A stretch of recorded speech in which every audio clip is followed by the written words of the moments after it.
Hello, it's peak rhubarb season, it's the beginning of April, so I want to show you how to make a rhubarb and almond tart. Sometimes they call it a frangipan, sometimes a bakewell, although I think we might be breaking all the rules with a bakewell. Anyway, so I have got a pastry case from earlier. I just made that's easy. Look on another video if you want to see how that was done. And I have got rhubarb cut into little pieces, eggs, butter, ground almonds, sugar, that's raw cane sugar, and flaked almonds, so they're not necessary if you don't want to put them on. You might notice that everything's in tubs. I get everything from the refill shop, you know, the green stores in Croxley if you're local, and it is just the most wonderful shop and you avoid a load of packaging. It's also all organic, and I know organic can sometimes get a bad rep, but it really matters. You know, if you love wildlife and you care about the climate and you want to hand down a better future of farming to your children, buy organic if you possibly can, and just, you know, maybe have your puddings less often.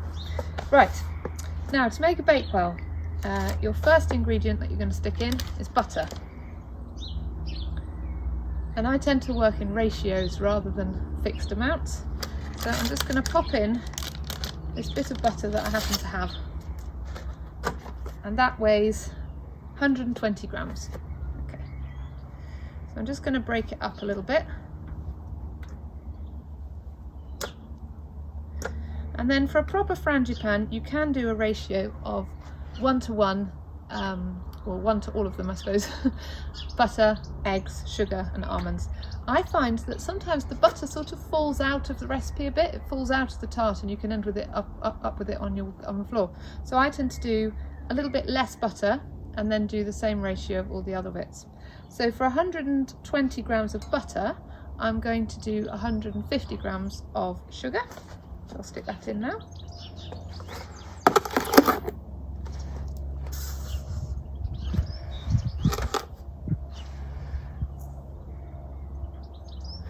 A little bit over. Oops, I took the butter with it. And I'm going to do the same for almonds, so that's 150 grams.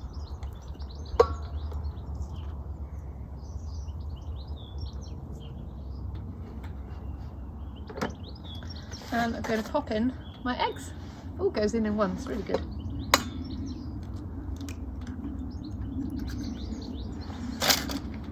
Again, if you've got loads of eggs, you can stick an extra egg in, and if you haven't got quite enough, it won't really make too much difference.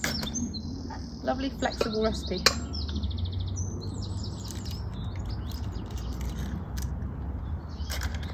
There we go. Now, I know it's counterintuitive, but in your sweet cooking, it's always a good idea to put in a little bit of salt. It sort of seems to bring out the flavour a bit better. Right. I'm going to whiz it all together, just with a hand whisk.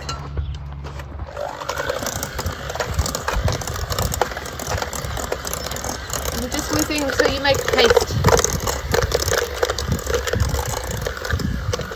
Go off the gear.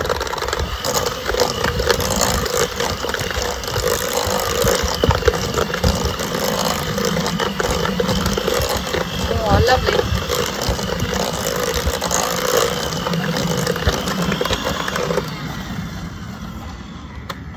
Go. Now at this stage you could add another egg. You know, it's quite stiff this, but it's at a nice pasty consistency. Yummy. You could put in some almond essence if you wanted, or some grated lemon rind or orange rind or even lime rind. All delicious. Vanilla is another one, but I'm just going to keep it simple today. So here's my tart tin. This hasn't been baked already, this is raw pastry, and I'm going to bake it at the bottom of the oven where the heat comes from. Mine is not a fan oven, so I'm going to bake it at 190 degrees.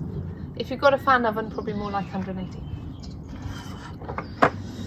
Now, in a nod to the bakewell tart, oh no, I've got butter on my fingers, I can't open it. There you go. I'm going to put a layer of jam in the bottom. Now, if it wasn't that my son sold our rhubarb jam, I'd be using jam, the rhubarb jam here, but felt a bit mean to pinch it from him. So I'm just using some leftover strawberry jam that somebody gave me because it's out of date. Well, jam doesn't really go out of date, so I'll spread that on the bottom, like that. Next goes in your frangipan.